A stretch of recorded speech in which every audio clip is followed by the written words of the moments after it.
నేను ఒక ముస్లిం ఫ్యామిలీకి బిలాంగ్ చేసినప్పటికీ నేను 2006లో ధ్యానంలోకి వచ్చాను. ధ్యానంలోకి వచ్చిన తర్వాత చాలా సింపుల్గా అయితే నాన్ వెజ్ని మానేశాను. కానీ మా నాన్నగారు ఇది వంశపరపరంగా వచ్చేది ఏంటి అంటే ఒక గోవుని దానం ఇవ్వాలి, లేకపోతే అంటే దాన్ని వధించి ఇవ్వాలి అని చెప్పేసి చెప్పుకున్నారన్నమాట. అయితే అది కంప్లీట్ అవ్వకుండానే మా నాన్నగారు ఏం చెప్పేవారంటే ఫ్యామిలీస్ అంతా కూడా ఒక గోవుని అయితే ఇచ్చేస్తే దాని మీద 7గురు వెళ్తారు, ఒక మేకనిచ్చినట్టయితే ఆ, 4గురు వెళ్తారు, అట్లాగా చెప్తారనమాట. సో బలిస్తే బలిస్తే సో ఆ వర్డ్ కూడా నేను యూస్ చేయాలని నాకు ఇష్టం లేదు. సో అలా బలిస్తే వంశంలో మన ఫాదర్స్ అందరు కూడా దాని మీద వైతరణి నది దాటిన రోజు మనకు అది వెళ్ళిపోవచ్చు ఈజీగా అని చెప్పేసి చెప్తూ చెప్తూ ఒక ఒక టైం ఆయన హార్ట్ అటాక్ తో ఆయన బాడీ వెకేట్ చేశారు. సో బాడీ వెకేట్ చేసిన తర్వాత నేను శాకాహారిగా మారినప్పటికీ కూడా నా మనసులో ఒక చిన్న ఆలోచన ఏంటి అంటే, అరే మా నాన్నగారు చేయవలసిన పని పెండింగ్ ఏదైతే ఉందో అది నేను చెయ్యాలి అని చెప్పేసి అనుకున్నాను. అయితే ఇక అదే ఆలోచన, తప్పేంటి అంటే ఎంత ఫ్యామిలీస్ లో నేను ఎందుకు ఈ విషయం చెప్తున్నానంటే, ధ్యానంలోకి వచ్చిన కొత్తలో చాలా మంది నాన్ వెజ్ మానేసినప్పటికీ కూడా కొన్ని ఆచార వ్యవహారాల్లో అది చెయ్యకపోతే అది పాపం కింద, లేకపోతే మన పూర్వీకులు లేకపోతే పెద్దవాళ్ళు మనల్ని శిక్షిస్తారు, లేకపోతే దేవుడు మనల్ని శిక్షిస్తారు అనే ఒక భావనలో చాలా మంది ఉంటారు. సో అదే విధంగా నా మైండ్ లో మా నాన్నగారంటే చాలా ఇష్టము. సో ఎందుకు ఇవ్వకూడదు అనే ఒక తలంపు నా మైండ్ లో ఉండేది. ఇట్లా జరుగుతున్న క్రమంలో ఒకసారి బక్రీద్ ఫెస్టివల్ రావటము, మా మావయ్య వాళ్ళ ఇంటికి వెళ్ళినప్పుడు అక్కడ ఇంటి దగ్గర అవన్నీ కొన్ని గోవుల్ని ఇవన్నీ కూడా తీసుకురావటం జరిగింది. నేను చూస్తూ ఉండగానే ఒక ఆవుని నా కళ్ళ ముందే దాన్ని బలి చేసేశారు. అది ఎంత విలిపించి పిలిపించి ఆ నెత్తురు ఇది చేస్తూ ఒక్కసారే కాకుండా కాస్త కాస్త దాన్ని కోసి చేస్తా ఉంటే ఆ రోజు అది నా కళ్ళ ముందు ఆ విధ్వంసం చూసి నేను అక్కడే కళ్ళు తిరిగి మూర్ఛపడి పడిపోయాను. నిజంగా నాకు ఆ రోజు అనిపించింది, ఇటువంటి హింసపరమైన దానిని బలిచ్చి ఉన్నత లోకాల్లో ఉన్న మా నాన్నగారు ఈ భూమి మీద ఆయన మేము ఎలాగా అనుకున్నామో అదే పరంగా మా ఫ్యామిలీలో వాళ్ళ పెద్దలు వీళ్ళంతా కూడా వీళ్ళకి ఇట్లా చెప్పి ఉండటం వల్ల వీళ్ళు ఈ దీంట్లోకి వచ్చారు. కనుక మా నాన్నగారికి ఎటువంటి పాపకర్మలు అంటవు, ఒక జీవిని హింసించి దానికోసము ఉన్నత లోకాల్లో ఏదో స్వర్గం పొందాలి, ఏదో చెయ్యాలి అనే ఆలోచనతో ఒక జీవిని హింసించటం అనేది చాలా రాంగ్ అనుకొని అప్పటికప్పుడు ఆ డిసిషన్ నేను క్లోజ్ చేసుకున్నాను. సో ఇక ఈ ఫ్యామిలీస్ లో చాలా చాలా డిస్కషన్స్ ఇవన్నీ కూడా ధ్యానంలోకి వచ్చింది అమ్మాయి రకరకాలుగా చెప్పుకోవటము ఇవన్నీ కూడా నేను వదిలేశాను. నాకు ఒకటే అనిపించింది, జీవహింస అనేది మహాపాపము. ఇక నా వివాహం గురించి కూడా ఎన్నో మ్యాచెస్ తీసుకొచ్చినా కూడా నేను ఒకటే అనుకున్నాను, నా వివాహం ఒక యోగితో ఒక శాకాహారితో జరగాలి. వాళ్ళు ఎవరైనా సరే నాకు అనవసరం. ఎందుకు అంటే ఈ చేత్తో మళ్ళీ ఎప్పుడు కూడా నాన్ వెజ్ నేను వండకూడదు. ఒకవేళ నేను చేసుకున్న వ్యక్తి నేనంటే ఇష్టమైతే ఏం చేస్తారు, నా కోసం మానేయచ్చు, కానీ ఇంటికి వచ్చిన ఫ్యామిలీకి వండమంటారు. అసలు ఆ హింసా పదమైన వర్క్ నేను ఎన్నడూ చేయకూడదు అనే దృఢ సంకల్పంతో ఒక సంకల్పం చేసుకున్నాను. మరి నా ధ్యాన శక్తి, నా గత జన్మ సంస్కారమో నాకు తెలియదు, కానీ ఒక గొప్ప యోగిని నాకు బాబాజీ గారు ఇచ్చారు. సో ఇది జరుగుతున్న క్రమంలో 2018 ఆ టైంలో ఆత్మాయణం అనే ఒక పుస్తకము వాట్సాప్, అప్పట్లో ఈ జూము ఇవన్నీ కూడా లేవు, వాట్సాప్ లో ఆత్మాయణం అనే బుక్ స్టార్ట్ చేయటము, ఇవన్నీ కూడా సబ్జెక్ట్ చాలా అవుట్ ఆఫ్ కంట్రీస్ లో కూడా వెళ్ళటము, మళ్ళీ ఇది అయిపోయిన తర్వాత మళ్ళీ దాని గురించి మళ్ళీ విస్తారంగా చెప్పమని అడిగినప్పుడు మళ్ళీ ఆ సబ్జెక్ట్ ని మళ్ళీ చెప్పడం జరిగింది. మెడిటేషన్ లో కూర్చున్నప్పుడు మిగతావన్నీ కూడా బాగానే ఉన్నాయి, కానీ యానిమల్స్ కింగ్డమ్ దగ్గరికి వచ్చినప్పుడు ఏమైందంటే ఆ లోకంలోకి వెళ్ళటం జరిగింది. అయితే అక్కడ జంతువుల లోకంలోకి వెళ్ళినప్పుడు అది ఎంత భయంకరంగా ఉందో, ఆ సౌండ్ ఇప్పటికీ కూడా ఎప్పుడైనా అనుకుంటే ఆ సౌండ్స్, తర్వాత ఒక రకమైన స్మెల్, ఆ డిఫరెంట్ ఏడుపు, ఇదంతా కూడా శరీరం అంతా అక్కడ ఏదో చూస్తున్నానో ఫిజికల్ గా ఇక్కడ నా కన్నీళ్లు పర్యంతం అయిపోతున్నాను అనమాట. అండ్ నెక్స్ట్ ఇంకా లోపలికి వెళ్తే అక్కడ ఎన్ని జంతువులు ఉన్నాయో, ఎన్ని జీవులు ఉన్నాయో. అయితే నేను ఏదో అక్కడ సబ్జెక్ట్ తెలుసుకొని అని వెళ్తే నన్ను కోర్టులో నిలబెట్టారు. అక్కడ ఒక బోన్లో వాళ్ళు ఏమని అడుగుతున్నారంటే, ఈ భూమి మీద మీరు చేసిన చిన్న చిన్న వాటికి కూడా శిక్షలు విధిస్తారు, చిన్న చిన్న వాటికి కూడా మీకు నేరాలను చేస్తారు, మరి ఒక జీవిని చంపేస్తున్నారు, ఒక ఆత్మని ఈ భూమి మీద నుంచి మీరు పంపించేస్తున్నారు. అలాంటప్పుడు మీకు శిక్షలు ఉండవా? మేము మనుషులకైనా ఆ చట్టము మాకు లేవా అని చెప్పేసి అవి పోరాడాయి. నిజంగా ఆ రోజు ఎంత వేదన అనిపించిందంటే చాలా ఇబ్బంది అనిపించింది. అదే సబ్జెక్ట్ మళ్ళీ నేను 2021లో ఎప్పుడో మన ధ్యాన జగత్ బుక్ లో నేను చదివాను అనమాట. అంటే ఈ సబ్జెక్టు కేవలం ఇక్కడే కాదు, ఈ వరల్డ్ వైడ్ గా ఎంతమందికి అవి మెసేజెస్ పంపించాయి, వాళ్ళ ఆత్మ ఘోషలు ఎంతగా వెళ్తున్నాయో చూడండి. ఈ భూమి మీద చాలా మంది చాలా విషయాలు చెప్పడానికి వస్తారు. ఒకరు కృష్ణుడి గురించి చెప్తారు, ఒకరు బుద్ధుడి గురించి చెప్పడానికి వస్తారు, ఒకరు ఇంకొకరి గురించి చెప్తారని వస్తారు. కానీ జీవుల కోసం పోరాడే వాళ్ళు ఎంతమంది ఉంటారు? ఎందుకు అంటే టచ్ చేయాలంటేనే కూడా భయము. ఎందుకంటే అది వాళ్ళ ఆహారం కింద, వాళ్ళ హక్కు కింద అనుకుంటారు. జగదీష్ చంద్రబోస్ గారు రాకముందు చెట్లకు ప్రాణం ఉంది అనే విషయం కూడా ఎవరు కూడా గుర్తించలేదు, వాస్తవం. మరి అదే పరంగా బ్రహ్మర్షి సుభాష్ పత్రి గారు వచ్చి ఈ ఈ యొక్క ప్రపంచాన్ని తీసుకురాకపోయేటట్టయితే బహుశా జంతువుల్లో కూడా ప్రాణం ఉందనే విషయం కూడా మర్చిపోయేవారేమో. ఎంత వాస్తవం అంటే ఇది చూడండి. నాకు 2019లో ఒక నెల్లూరు దగ్గర ఒక క్లాస్కి వెళ్ళామన్నమాట. వెళ్ళినప్పుడు అక్కడ ఒక క్లాస్ జరుగుతోంది, మొహమ్మద్ ప్రవక్త గురించి నేను చెప్తా ఉన్నాను. సడన్ గా మెసేజ్ వస్తుందన్నమాట, చెప్తున్నాను ఆగిపోతున్నాను. అయితే అక్కడ వాళ్ళు అన్నారు, మేడం మీకు ఏదో మెసేజ్ వస్తుంది, మీరు దీన్ని కంటిన్యూ చేయండి, సార్ క్లాస్ తీసుకుంటారు అన్నప్పుడు సరే అని చెప్పేసి సార్ క్లాస్ తీసుకున్నారు. ఆ తర్వాత వచ్చిన మెసేజ్ ఏంటంటే మాస్టర్స్ ఇచ్చింది, రాబోయే రోజుల్లో ఈ భూమి మీద విపత్తు రాబోతుంది, మనుషులు చీమల్లాగా రాలిపోతాయి, జీవహింస ఎప్పుడు దాకా అయితే ఆగదో అప్పుడు దాకా కూడా ఈ భూమి మీద ఆనందం అనే ఉండదు. ఏ బలిపీఠం మీద మమ్మల్ని బలి చేస్తున్నారో, ఏ బలిపీఠం మీద జంతువులు బలి అవుతున్నారో అదే బలిపీఠం మీద మనుషులు కూడా బలవుతారని చెప్పేసి మెసేజ్ వచ్చింది. సో 2019 మార్చ్ ఆ టైంలో మెసేజ్ ఇచ్చారు. 2000 నాటికి కరోనా రానే వచ్చింది.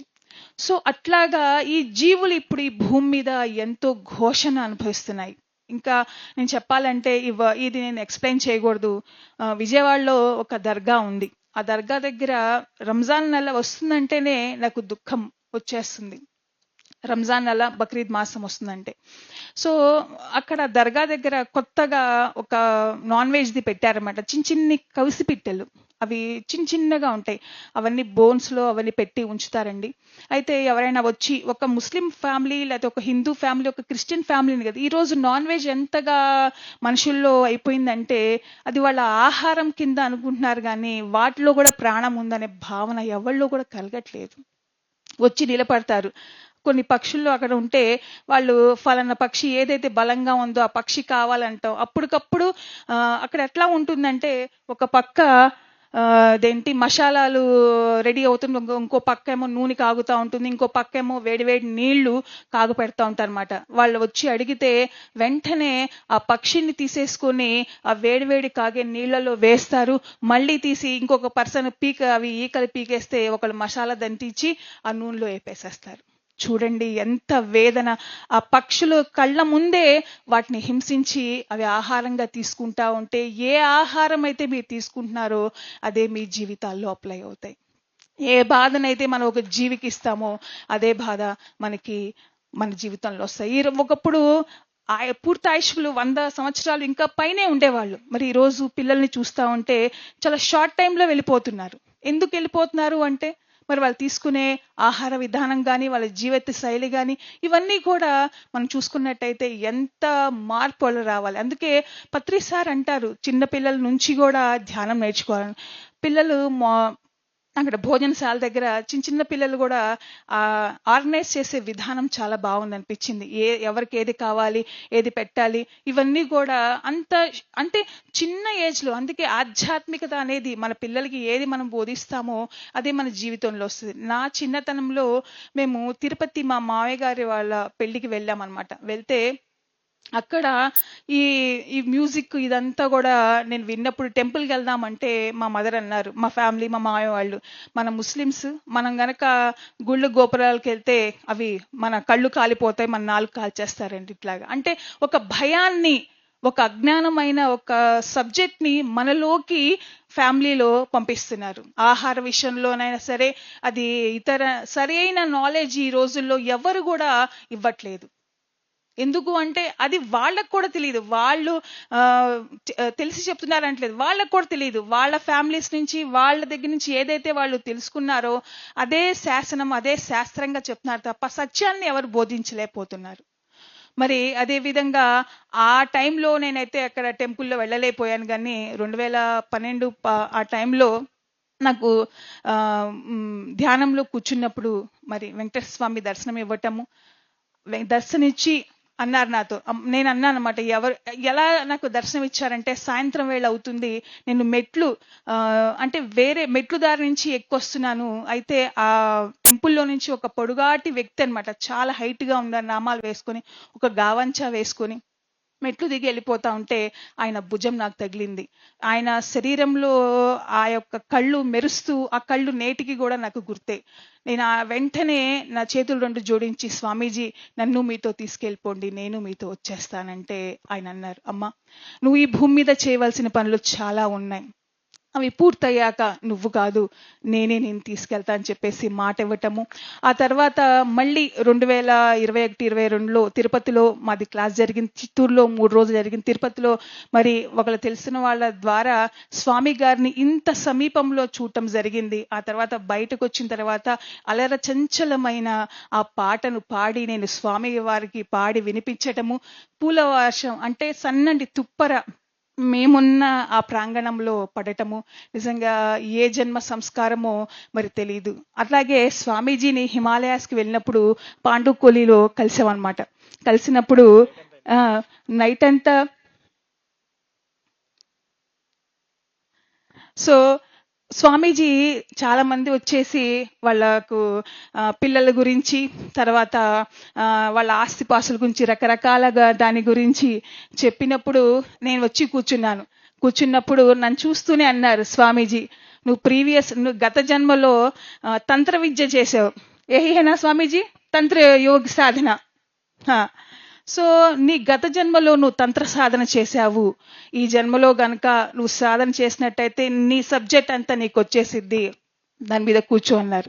నేను అన్నాను, ఈ జన్మలో నాకు పత్రిసారు సమస్తం ఇచ్చేశారు, ఆ జన్మలో అది చేశానేమో, ఈ జన్మలో నేను శాకాహార ప్రచారం గురించి, ధ్యానం గురించి ప్రచారం చేయటానికి వచ్చాను, కనుక ఈ జన్మ నేను సాఫల్యమయ్యాను, స్వామీజీ నన్ను ఆశీర్వదించండి అంటే నాకు తల మీద చేయి పెట్టి బ్లెస్ చేసి, నువ్వు అనుకుంటుంది పో అని చెప్పేసి నన్ను స్వామి గారు బ్లెస్ చేశారు. అప్పుడే మా సార్ అన్నారు, మిమ్మల్ని చూస్తామంటే పత్రిసార్ లాగా ఉన్నారు అంటే, పత్రిసార్ కూడా నాకు తెలుసు అని చెప్పి సార్ చెప్పటము, నిజంగా మళ్ళీ ఇక్కడ ఆ స్వామి వారిని ఇక్కడ కలుసుకోవటం అన్నది చాలా ఆనందం. ఇంకొక చిన్న మాట నేను జగపతి సార్ గురించి చెప్పాలనుకుంటున్నాను. నిజంగా సార్ని చూస్తే పత్రి సారే అనిపిస్తారు. మేము వచ్చిన రోజు నిజంగా మాకు అసలు రూమ్స్ లేవు, ఎందుకంటే ఏ రోజుకి ఆ రోజు వచ్చేవాళ్ళు వస్తున్నారు, వెళ్ళేవారు వెళ్తున్నారు.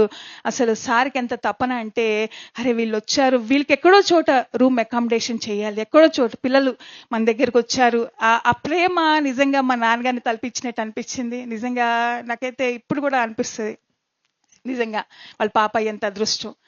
ఎస్, నేను కూడా అదృష్టవంతురాలు, ఇంత పెద్ద ఫ్యామిలీని పత్రిసార్ మనకి ఇచ్చి వెళ్ళారు. సో అట్లాగా ఆయనలో ఆ ప్రేమతత్వము. ఇంకొకటి, ఈరోజు తిరుపతి నుంచి తిరుపతి కాదు మన అదేదో ఊరు సార్ వెళ్ళారట, మన క్లాస్ చెప్పొచ్చాం మీద, అది కొట్టాల కాదు, పుత్తూరు వెళ్ళారట. పుత్తూరు దగ్గర నారాయణ వనంలో ఒకరోజు అక్కడ సమీపంలో వెళ్ళి కాలిబాటన చెప్పొచ్చారట. అయితే ఒక మేడము ఈ మేడంకి ఫోన్ చేసి చెప్పారంట, సారు అసలు నిజంగా ఒక ఏ జన్మ ఇదో, ఎందుకంటే ఆయన ఒక రాజు ఫ్యామిలీస్ బిలాంగ్ చేసి నాన్ వెజ్ అనేది అసలు తగ్గకుండా ఉంటుంది. అటువంటిది ఈ మనిషి అసలు నాన్ వెజ్ కోసం పోరాటం చూస్తే చాలా ఆశ్చర్యం వేస్తుంది. ఎట్లాగో చిన్న పిల్లడు గడ్డం పట్టుకొని మానేసే నాన్న, ఇంకా నాన్ వెజ్ తినకూడదు, మన ఆహారం అది కాదు అని చెప్పేసి ఎంతగా బతిమిలాడారో ఇప్పటికీ కూడా ఆ విజన్ నా కళ్ళలోనే ఉంది. నెక్స్ట్ ఇయర్ తప్పకుండా, అంటే నారాయణవనంలో ఒక రోజు స్టే చేశారంట సార్. మరి తప్పకుండా నెక్స్ట్ ఇయర్ ఆ ప్రకృతి వ్యాలీ గురించి నేను చాలా విన్నాను, మరి అవకాశం కుదరలేదు. నెక్స్ట్ ఇయర్ తప్పకుండా ఇక్కడికి రావాలి అని చెప్పేసి ఎంతో ఆతృతగా చెప్పారు. మరి నేనైతే ఒకటే చెప్తాను, మనం చాలా మంది చేసే చిన్న చిన్న పనులు కూడా ఫేస్బుక్లో వీటిలో అందరికీ తెలియాలి అని చెప్పేసి పోరాడతారు. కానీ నిజంగా యోగులకి అవేమీ అవసరం లేదు. ఎందుకంటే విశ్వమే పెద్ద పెద్ద ఫోటోలు తీసి పెద్ద పెద్ద సబ్జెక్టులు చేసి విశ్వమంతా వ్యాపించడానికి వర్క్ చేస్తుంది. మనం చాలా చిన్నవాళ్ళం. మనం తెలుసుకోవాల్సిన జ్ఞానము ఇంకా ఎంతో తెలుసుకుంది అణువు మాత్రమే, తెలుసుకోవాల్సింది మహాసముద్రం చాలా ఉంది. మరి ఇంత అద్భుతమైన అవకాశం నాకు ఇచ్చిన మరి సార్కి నా హృదయపూర్వక ధన్యవాదాలు. Thank you so much.